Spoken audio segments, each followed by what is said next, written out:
You came home from prison 3 weeks ago. You wake at 4:45 a.m. You sleep at 11:30 p.m. You volunteer for every shift, refuse every break, haul every bucket yourself, and somehow the man next to you, who sleeps 8 hours, is the one getting the job. You are not lazy. You are not failing because you stopped trying. You are failing because of a specific belief, one that Solomon named 3,000 years ago and that modern recovery culture has completely inverted. A belief that turns discipline into self-destruction. That makes exhaustion feel like evidence of worth. That keeps a good man swinging harder at an axe he never sharpens. I'm going to show you exactly what that belief is, how it gets inside a man, and how it gets dismantled. Stay with me. My name is Elias. I'm 41. For most of my career I've been a civil engineer, irrigation infrastructure, mostly water flow systems for municipalities. I spent 2 decades designing how water moves across land that can't move itself. 3 years ago I started volunteering at a re-entry program through my church. Men coming out of 5-, 7-, 10-year sentences. The work is mentorship, daily structure, vocational discernment. But that's the surface. What's actually happening in that room every Tuesday and Thursday is identity reconstruction. Because almost every man who walks through that door is confused his suffering with his worth. He thinks the punishment paid for him. He thinks more pain is the only currency he has left. 20 years of watching water fight terrain that wouldn't yield, I knew what a system under the wrong pressure looked like. And then there was Abel. Abel was 34. 3 weeks out of a 5-year sentence. This is Abel's story. I'm going to walk you through it because it exposed the lie I had been living too. The first time I saw his intake form, I almost laughed, not at him, at how familiar it looked. He had filled out the daily schedule section by hand. Wake, 4:45 a.m. Sleep, 11:30 p.m. Every hour in between was assigned. Volunteer shifts. Job applications. Bible reading. More volunteer shifts. There was no white space on the page. Not one cell empty. I had seen that page before. I had filled out that page before, different paper, different decade, same man. Abel was first to arrive every morning. Last to leave every night. He hauled boxes that 2 men were supposed to lift. He volunteered for tasks nobody asked him to do. When I offered him a structured mentorship session, he smiled and said, "Thank you, sir, but I need to be working. I can't sit still right now." He could not sit still because sitting still meant feeling something. And he had decided, without knowing he had decided, that the price of feeling something was higher than the price of destroying his body. So he hauled buckets. Every bucket. By himself. There is a verse most people skim. Ecclesiastes 10 verse 10. If the axe is dull and its edge unsharpened, more strength is needed, but skill will bring success. Read it slowly. The writer is not saying laziness is the problem. He is saying that effort without sharpening is the problem. A dull axe will eventually fell the tree, but it will cost the man his back, his hands, his clarity, his years. The exhausted mind makes worse decisions. The overscheduled life produces compounding errors. And those errors compound into something you can measure: missed appointments, lost jobs, relationships that go unanswered, money that never accumulates because frantic hours are expensive hours. The man who refuses to sharpen pays for that refusal and everything that comes after. But Abel wasn't just swinging a dull axe. He was doing something far more dangerous with it. Solomon wrote that 3,000 years ago. I watched it play out in my own body before I ever saw it in the men I mentored. What does it cost a man to refuse to sharpen? Abel was about to find out. This is the first of 3 principles. What you are about to see is what happens when a man mistakes penance for stewardship and what it takes to break that open. Abel had been in the program for about a month when Cormac arrived. Cormac was quieter. 41. 8 years inside. He showed up to orientation, sat in the back, asked 2 careful questions, and then went home. The next week he came back with a notebook, not a color-coded planner, just a cheap spiral notebook, and he wrote down 3 things he was going to do that week. 3. Not 30. Cormac slept 8 hours. He turned down 2 volunteer shifts because they conflicted with his sleep. He told me, calmly, "I can't help anyone if I'm broken. I've been broken for 8 years. I'm done being broken." 6 weeks in, Cormac had stable housing through a partner organization and a steady job offer at a logistics company. He worked 40 hours. He came home. He read. He slept. Abel watched all of it. What happened next is the part that almost no one expects. Abel did not get curious. Abel did not ask Cormac what he was doing differently. Abel doubled down. He took on a fourth volunteer shift. He started skipping lunch. He told me, with real conviction in his voice, "Cormac just hasn't paid enough yet. He'll see. You have to earn it." "I'm earning it." He was certain. That certainty was the last thing he had left, and he was going to spend it. He did not know yet that the schedule in his back pocket was about to become evidence against him. That sentence, "you have to earn it," is the entire problem, compressed into 5 words. Abel was not earning anything. He was performing penance. He had taken the punishment he received in prison and decided it had not been enough, and now he was going to finish the bill himself. The exhaustion was the point. The exhaustion was the proof. As long as he was tired, he was paying. But the bill he thought he was paying was about to come due in a way he didn't expect. Tuesday morning, 8 weeks in, Abel had a job interview at a warehouse across town. He had slept 4 hours. He had volunteered the night before until 10:30. The hiring manager, a kind man, by all accounts, asked him one problem-solving question. Something simple. How would you handle a scheduling conflict between 2 teams? Abel sat at the table and stared at it for 11 seconds. I know it was 11 because he told me later. He counted, after replaying it. 11 seconds of silence. His mind was a white room. He could not find a single thought. He answered wrong. He knew he answered wrong while the words were still leaving his mouth. He could not stand. He drove home and volunteered for another shift that afternoon. Because if effort had failed, the only answer his framework allowed was more effort. Here is what I want you to understand, because this is the hinge of everything. Abel was not stupid. Abel was not lazy. Abel was a man with real discipline, real desire, real willingness to suffer. He had every quality that motivational culture celebrates. And every one of those qualities was actively destroying him. Because the wrong belief, fully committed to, will dismantle a good man faster than no belief at all. So what was Abel's belief? And how do you know if it's yours? The harder he worked, the worse he got. The more he gave, the less he had. And the system he had built to save himself was the system that was burying him. He could not see it. He could not see it because seeing it would have meant admitting that the 5 years he spent inside, plus the weeks of exhaustion since, had not bought him what he thought they bought him. The ancient texts were not identifying a productivity problem. They were identifying a theology of worth problem. Abel did not believe he was free. He believed he was still paying.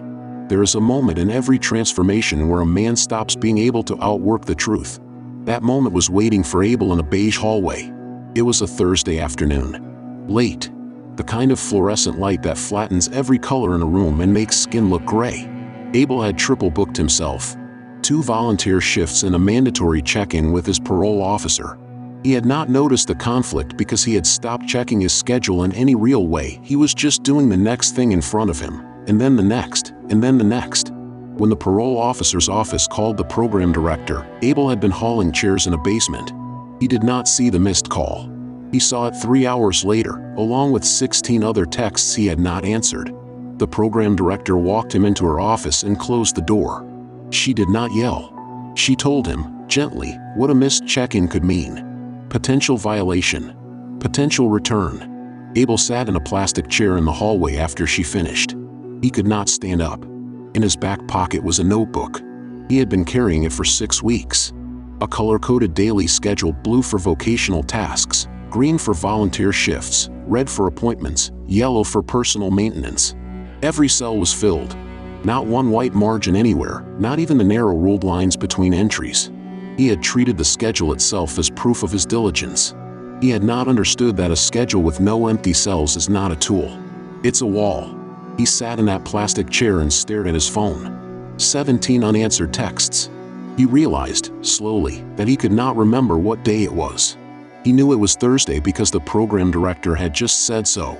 But he had no memory of Wednesday. Or Tuesday.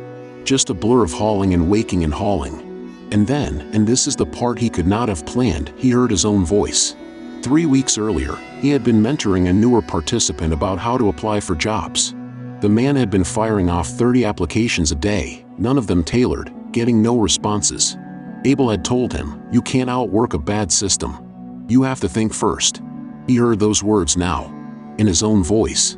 About himself. The contradiction between what he knew and what he had been doing became unbearable. And unbearable was the only thing strong enough to move him. He could not outwork a dull axe. He had known that. He had said it out loud to another man. And he had never once applied it to himself. He stood up. The next morning, Abel sat down for the mentorship session he had been politely deflecting for 2 months. We did not talk about feelings. We did not talk about his past. We opened Ecclesiastes 10 verse 10 and I asked him one question. Where's your axe dull? He listed everything. Sleep, planning, saying no, triage. He had no axe. He had only arms. And in that moment, sitting across from me in a church basement, he said something I wrote down. I think I've been trying to finish the sentence they started. With my body. That was the comprehension. Not a productivity problem. A theology of worth problem. He had believed, without ever naming it, that he was still in debt. That the only currency he had was suffering. That the God who had freed him was still waiting to be paid. Over 3 weeks, we built one weekly plan together. 2 vocational priorities. Protected sleep. 1 Sabbath. He fought every piece of it. The rest felt like laziness. The focus felt like irresponsibility. The Sabbath felt like theft from a debt he believed he still owed. There were still nights when he lay awake certain the plan was just a more comfortable way to fall behind. But he had stopped treating that certainty as a command. On day 7, he almost tore the plan up.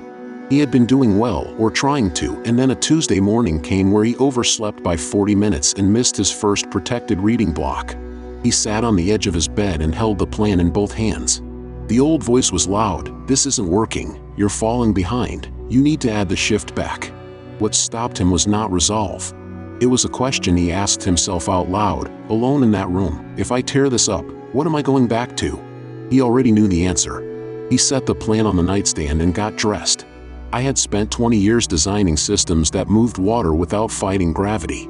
The principle was simple. You do not force water through resistant terrain. You design the channel so water moves by its own weight. Sitting across from Abel in that church basement, I realized I had never applied the same principle to a man. Abel was not a pipe to be pressured. He was terrain. The work was to cut a channel in his week so his effort could finally flow without fighting gravity and then trust what God had placed in him to move through it. On day 11, Abel wrote 2 words on a note card and taped it to his bathroom mirror. Steward. Not laborer. He stared at it every morning. For 11 days he did not believe it. On the 12th day, something quiet happened. A volunteer coordinator called and asked him to take an extra shift. He said no, refusing to flood the channel. He used the evening to prepare for a job interview. He did not feel guilt. He felt something that resembled clarity for the first time in months. The test of his new identity came faster than either of us wanted. Before the interview, he sat alone in his car in the parking lot for 3 minutes. He was not reviewing notes. He was not rehearsing answers. He was deciding, quietly and without ceremony, that he was no longer a man trying to finish a sentence with his body. In that car, for the first time in his life, Abel decided his body was not a payment method. He was a man learning to guard what God had already freed. That decision happened before any outcome arrived. It happened in a parking lot, in silence, with no one watching. 2 days after that interview, on a Wednesday morning, Abel was alone in his apartment when his phone rang. He missed the call. The voicemail was 43 seconds long. A facilities maintenance coordinator position. Systems thinking. Steady hours. Real wages. He listened to it. He did not call anyone. He did not celebrate. He sat at his small kitchen table and ate breakfast slowly, the first slow meal he had eaten in a year, and then he called back. The work was still hard after that. It was just no longer frantic. 3 weeks into the new job, Abel mentioned that his first paycheck had covered his rent and left a balance he hadn't seen in years. Not much. But it was the first time his labor had produced margin instead of just motion. He had been working twice as many hours before and ending each week with less, because frantic hours are expensive hours. The body that never rests makes mistakes. Mistakes cost money. The steward who guards his energy produces more with less, and the margin shows up in the account, not just in the feeling. 12 weeks into the program, Abel sat across from a 28-year-old man on the man's first day. The young man was vibrating with the same energy Abel had walked in with first to arrive, eager to haul every bucket, refusing every chair. Abel did not give a speech. He slid a note card across the table. Steward, not laborer. He did not say anything. He waited. Later he told me, I'm not here to prove anything anymore. I'm here to protect what God gave me. What the note card revealed was not that Abel had been vindicated. It was that stewardship, once received, cannot be hoarded. A man who has learned to guard what God gave him will instinctively guard it in others. That is what the principle produces. Not just margin in an account. A man who can give the principle away. I thought of the man who had hauled every bucket himself, who had filled every cell of a schedule until it became a wall, who had sat in a plastic chair in a fluorescent hallway unable to remember what day it was. Abel had stopped paying his debt with his body, not because someone convinced him the debt was gone, but because he had finally understood it was not the kind of debt that could be paid with a body. A steward doesn't work harder than the land requires. He works wisely enough that the land can give what God designed it to give. This is not just Abel's story. If you are still listening, it is because some piece of this is your story. You already know which bucket you've been hauling. The question now is whether you're willing to set it down. Maybe there is a specific bill you keep trying to outpay with hours. Maybe you know the exact dollar amount of what you owe and you have decided your body is the currency. It is not. I want you to hear me say this clearly. The God who designed you did not design you to be destroyed by the work He gave you. The land does not require your body. It requires your stewardship. Here is your challenge for this week. 3 things, in order. 1. Tonight, before you sleep, write down the 2 most important vocational priorities for this week. Not 10. Not 7. 2. Defend 7 hours of sleep this week like it's an appointment with someone you cannot disappoint. Because it is. 3. Take 1 full day this week, call it Sabbath if you want, call it rest if you want, and do no work. Sharpen the axe. The tree will still be there. My name is Elias. I know what it costs to believe that suffering is the proof of your worth. I have the hospital bracelet and the memory of a monitor tracking my heartbeat while my son took his first breath 1 floor above me. In 2016, I was admitted to a hospital at 6 a.m. with an irregular heartbeat. On the passenger seat of my car in the parking structure was a project binder, 340 pages, every specification correct, submitted on time. I had done everything right by every measure I knew. My wife delivered our second son 4 hours later, 1 floor above me, and I was not there. I had been so committed to the work that I had stopped being present to the life the work was supposed to serve. That morning, lying in a hospital bed listening to a monitor track my own heartbeat, I finally understood the difference between a laborer and a steward. The laborer exhausts himself to prove something. The steward conserves himself to protect something. That morning I realized I had been a laborer to my own career, and the cost was a breath I never heard. This is not theory. What the ancient texts actually say about how God designed your work and your wealth to flow is the opposite of what exhaustion culture taught us. That is what this channel is built on. The next video continues this work, the second principle in moving from laborer to steward in your finances and your life. Every week you stay in the laborer's framework is a week the margin never appears in your account, in your body, or in the room where your family is waiting. If today is the day that changes, type steward not laborer in the comments. Not as a phrase. As a covenant with yourself. If this hit you, send it to one person who needs it. They deserve to see what you just saw. And if you want to keep walking this out, subscribe not for entertainment, but because the next video continues this work. You don't want to start sharpened and stay alone. Father, we come before you as men who have confused exhaustion with faithfulness. We surrender the false debt, the one we have been trying to pay with our bodies. Teach us to live as stewards, not laborers, over the land and the money you placed in our hands. Teach us the discipline of stewardship, to sharpen before we swing, to rest before we run. We receive the real assignment. In the name of Jesus, Amen.